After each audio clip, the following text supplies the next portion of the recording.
Si le preguntaras a un piloto cuál es el asiento más seguro a bordo de una aeronave, probablemente señalaría el que está en la cabina de vuelo y diría, bueno, ese, siempre y cuando yo esté sentado en él.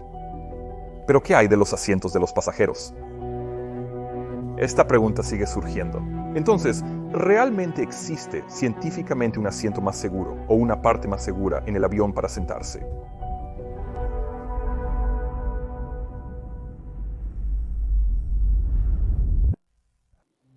Si supones que yo, en el canal Mentor Now, cubriría cada uno de los vuelos comerciales que se están realizando, y digamos que cubro 3 vuelos por mes, como suelo hacer, ¿cuánto tiempo crees que me llevaría cubrir vuelos completamente sin incidentes antes de llegar al primer accidente fatal? Piensa en eso por un momento.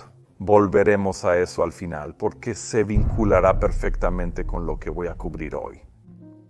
Y una advertencia justa para todos ustedes. Hablaré sobre accidentes en este episodio, pero tengan paciencia conmigo porque tengo un punto con eso. Allá en 1971, una joven de 17 años llamada Juliane Kopke fue encontrada por los lugareños vagando por la selva amazónica.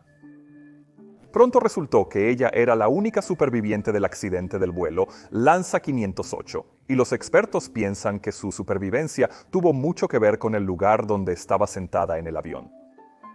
El avión involucrado era un Lockheed L-188 Electra, que de alguna manera había terminado dentro de una tormenta eléctrica, algo que hoy en día evitamos con radares meteorológicos avanzados. Pero en este caso, el avión había sido sometido a una turbulencia severa, así como al menos un golpe de rayo. Dadas las limitaciones tecnológicas de esa época, los investigadores no pudieron explicar completamente cómo sucedió esto. Pero lo que sí sabemos con certeza es que el avión sufrió una falla estructural y se desintegró por completo mientras aún volaba en crucero. Entonces, ¿cómo podría alguien sobrevivir a eso? Bueno, Kopke estaba sentado en un asiento de ventana en una fila de 3. Y cuando el avión se partió, esa fila permaneció intacta y se mantuvo unida a una sección del fuselaje. Y los expertos piensan que este pedazo actuó como una especie de paracaídas o tal vez comenzó a girar como las aspas de un helicóptero mientras caía. Pero de alguna forma logró ralentizar la caída lo suficiente para salvar la vida de Kopke. Asombrosamente, más tarde se descubrió que varios otros pasajeros también habían sobrevivido a la ruptura durante el vuelo. Pero a diferencia de Kopke, habían resultado tan gravemente heridos al impactar contra el suelo que habían muerto antes de que pudieran ser rescatados. Entonces, ¿esto significa que un asiento junto a la ventana podría ser un poco más seguro?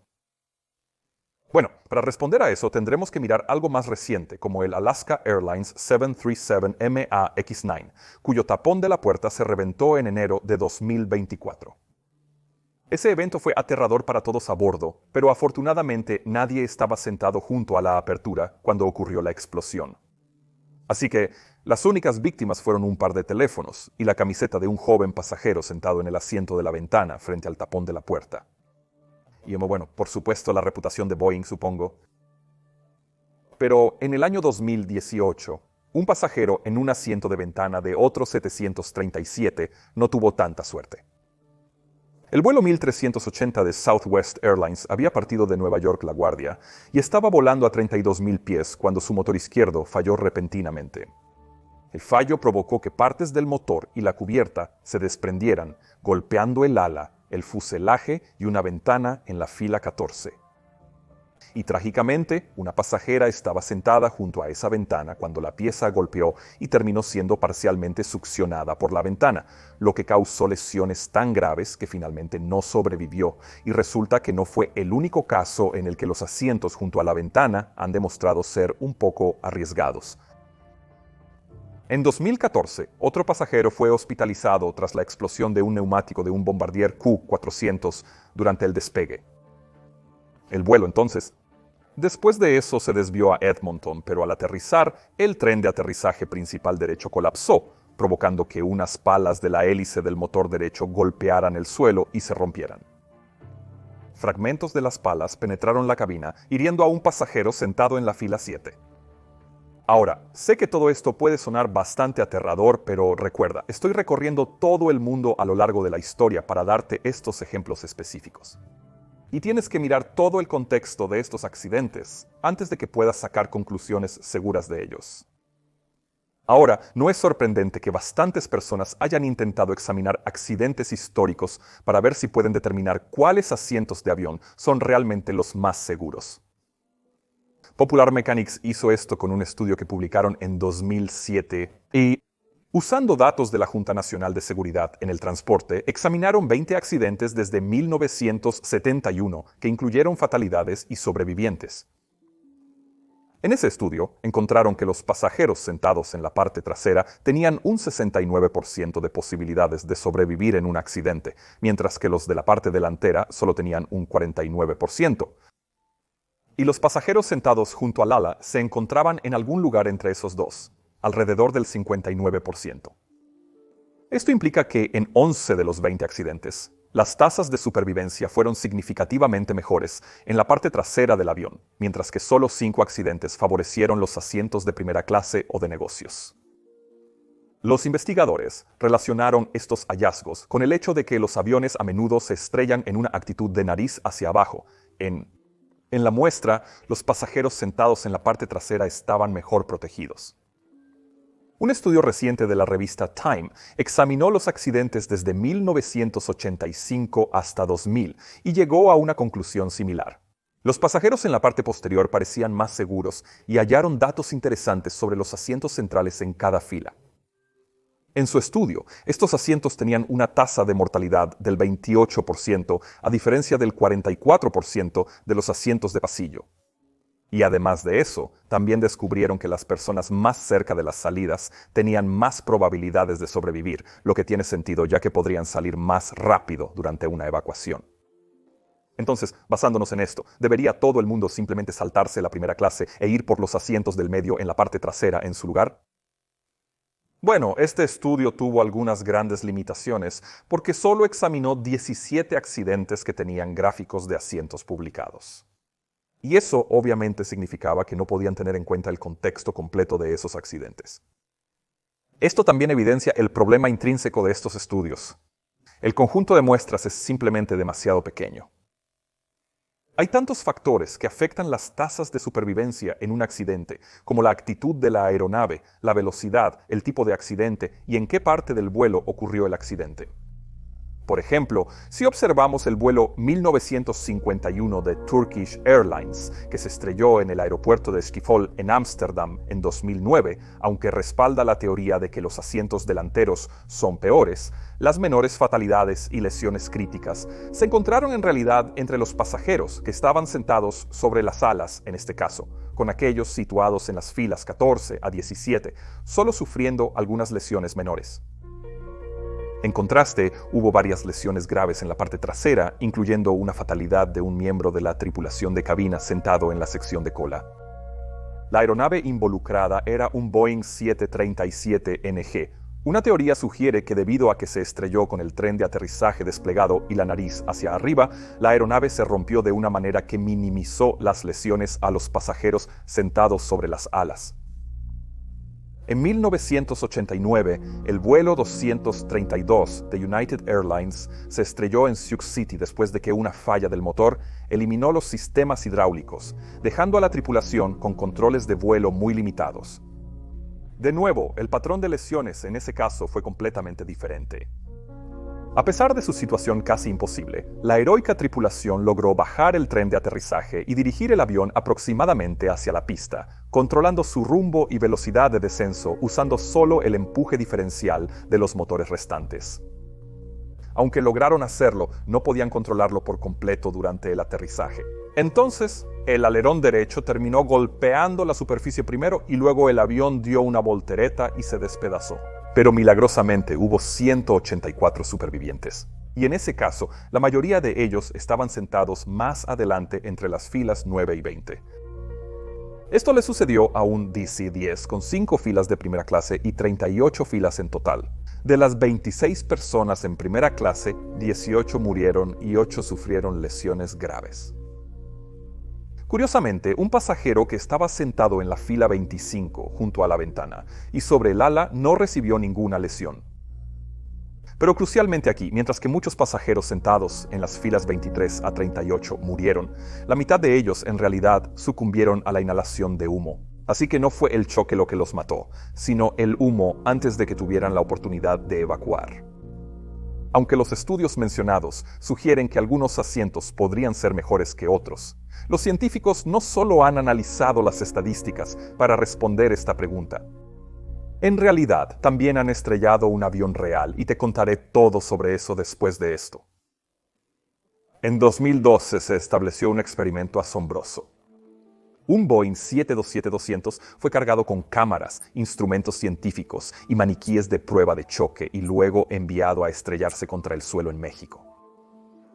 Ahora, esto fue en parte un estudio científico, pero también fue hecho para la televisión.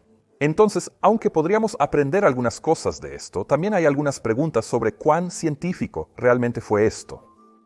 Y también, debido a las reglas de derechos de autor, lamentablemente no podemos mostrarles las imágenes reales. Pero aquí está cómo lo hicieron. La aeronave despegó con pilotos reales.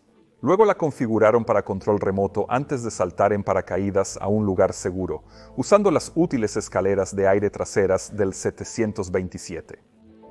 Después de que los pilotos se fueron, otro piloto controló remotamente el avión. La aeronave hacia el suelo en una ubicación predeterminada. Entonces, ¿cómo terminó viéndose realmente el accidente? El avión aterrizó a una velocidad de aproximadamente 120 nudos, que es una velocidad de aproximación promedio.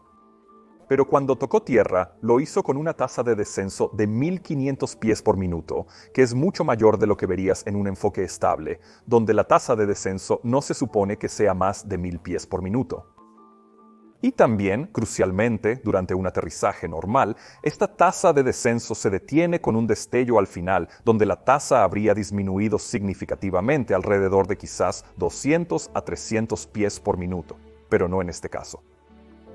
Esto provocó que el 727 impactara el suelo con la nariz hacia abajo, desintegrándose. Se dividió en varios fragmentos. Grandes secciones del avión sobrevivieron al accidente, incluyendo la mayor parte del fuselaje y la sección de la nariz con la cabina, que se mantuvo mayormente en una sola pieza a pesar de haberse separado del resto de la aeronave. Los maniquíes de prueba de choque en el frente del vehículo no tuvieron un buen desempeño durante la prueba. Los que estaban sobre las alas estaban mayormente bien, pero presentaron algunas lesiones, principalmente en sus extremidades inferiores y algunos impactos de escombros voladores. Pero curiosamente, la mayoría de los maniquíes en la parte trasera podrían haberse alejado caminando del accidente si hubieran podido caminar, claro está. Ahora, en cuanto a esas lesiones en las piernas de los maniquíes en la sección media, fueron principalmente en los tobillos, y probablemente ocurrieron debido a la posición de abrazadera en la que todos los maniquíes fueron colocados durante el accidente. La posición de abrazadera es la recomendada para adaptarse, ya que ayuda a prevenir lesiones graves en la columna y la cabeza. Y si has observado detenidamente las tarjetas de seguridad durante la charla de seguridad, te dirán que coloques tus pies planos en el suelo y más atrás que tus rodillas, para evitar golpear los asientos de adelante. Luego dobla la cintura y baja la cabeza. Esto ayuda a proteger tu cabeza y columna vertebral de impactos secundarios y escombros voladores, y evita que tus extremidades se agiten. Pero también pone peso extra en tus piernas inferiores, lo que evita que se muevan hacia adelante si el avión se detuviera repentinamente. Pero este peso extra también pone un estrés adicional en tus tobillos, de ahí esas lesiones. Ahora, aunque ese tipo de lesiones definitivamente pueden afectar tu capacidad para evacuar rápidamente después de un impacto, lo cual no es ideal, la posición de abrazo sigue siendo la posición recomendada para adoptar, ya que te brinda la mejor protección general. La posición de abrazo moderna se desarrolló en realidad después de estudiar las lesiones infligidas a los pasajeros en el desastre aéreo de Cape que también he presentado en el canal Mentor Pilot. Cuando ocurrió el accidente, el capitán anunció prepararse para un aterrizaje forzoso solo 10 segundos antes del impacto, lo que permitió a los investigadores estudiar las lesiones de los pasajeros que se prepararon en comparación con los que no lo hicieron. Este estudio se convirtió en la primera investigación real sobre qué posición funcionaba mejor y aún utilizamos esos resultados en la actualidad. En ese accidente, los pasajeros en la parte trasera también tuvieron mejor supervivencia. Pero recuerda, esta aeronave golpeó el suelo con la nariz primero contra un terraplén a una velocidad de descenso bastante controlada. Entonces, ¿qué pasaría si la actitud de la aeronave fuera diferente en un accidente? Para eso, analicemos el vuelo 214 de Asiana, un Boeing 777 que intentaba aterrizar en San Francisco cuando ocurrió el accidente. Como expliqué en mi video sobre ese vuelo, la aeronave terminó muy baja y lenta por debajo de la trayectoria de planeo, lo que resultó en que volaran hacia el muro del mar en el umbral de la pista con la nariz más alta. Debido a eso, la aeronave golpeó el suelo primero con la cola. Por lo tanto, hubo un número mucho mayor de heridos entre las personas sentadas en la cabina trasera, ya que esa sección soportó la mayor parte de las fuerzas de impacto, a pesar de que la aeronave terminó dando vueltas de campana después del primer impacto. Entonces, parece que la actitud de la aeronave y la capacidad de los pasajeros para evacuar rápidamente son los dos aspectos de supervivencia más importantes en un accidente. Pero obviamente no hay una forma real de conocer esos dos factores cuando estás eligiendo tus asientos. En resumen, el problema no es que las estadísticas que indican menos lesiones en la parte trasera sean incorrectas. Es que hay tantos tipos diferentes de accidentes sobrevivibles, donde otras partes del avión podrían ser en realidad mejores opciones. Y también hay tan pocos accidentes en total que las estadísticas tienen un valor limitado. ¿Pero qué hay sobre el diseño de los asientos entonces? ¿Acurrucarse en una suite de primera clase podría mantenerlo más seguro? Bueno, no. Todos los asientos de avión, desde los de primera clase totalmente reclinables hasta los económicos básicos, deben cumplir con requisitos de seguridad casi idénticos. Esto incluye ser capaz de resistir la fuerza de 16G en un avión que se detendría muy repentinamente. Y los fabricantes de asientos realmente prueban esto al atar a desafortunados maniquíes de prueba de choque en estos tipos de asientos y luego dispararlos por una pista a una velocidad súper alta. Luego también prueban los momentos de cabeceo, alabeo y guiñada, así como algo llamado criterio de lesión en la cabeza, que básicamente es si el asiento puede ayudar a proteger contra lesiones en la cabeza. También se considera la resistencia al fuego de los materiales y la recuperabilidad del chaleco salvavidas.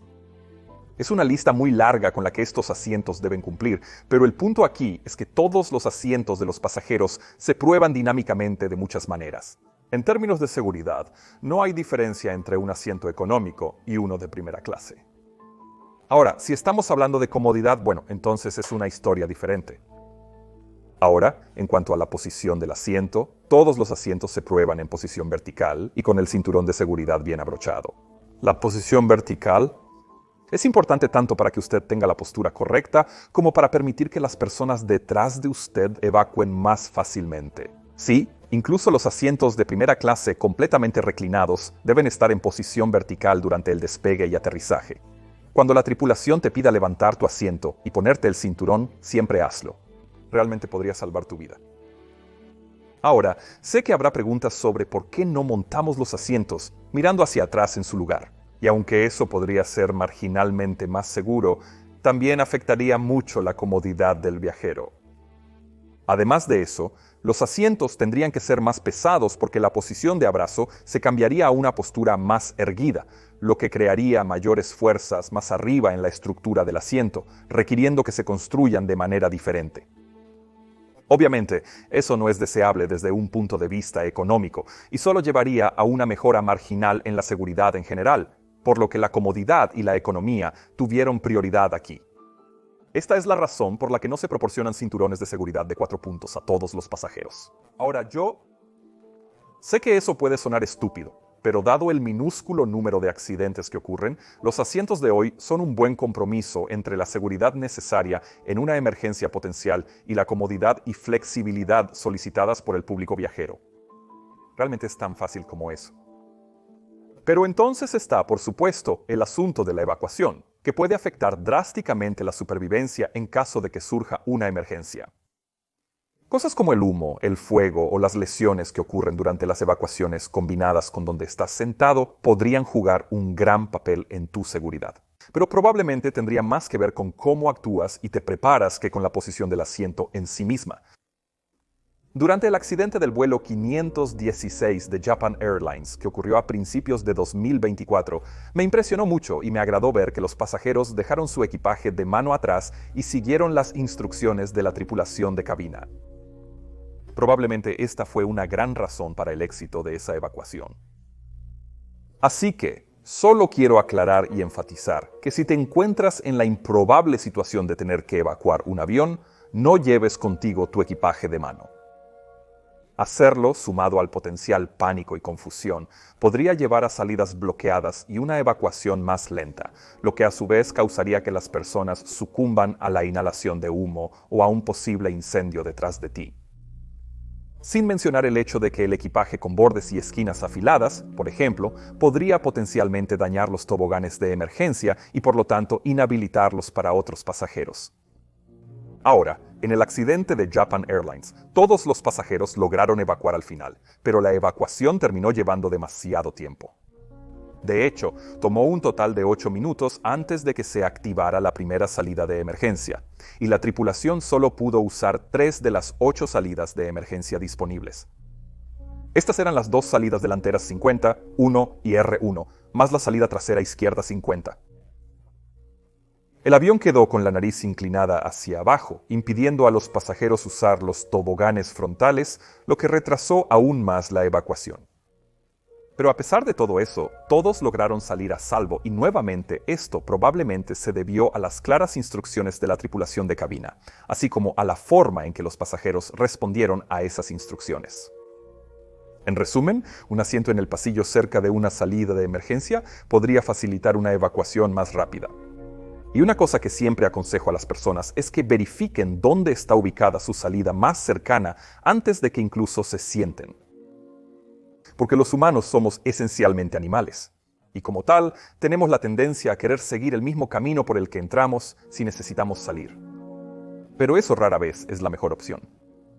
Así que la próxima vez que te sientes, solo echa un vistazo rápido a tu alrededor y haz un plan mental de qué salida usarás en caso de que sea necesario. Además, intenta contar el número de respaldos de asientos que debes pasar para llegar a esa salida, de modo que incluso si no puedes ver debido a la oscuridad o al humo, por ejemplo, aún podrás encontrarla.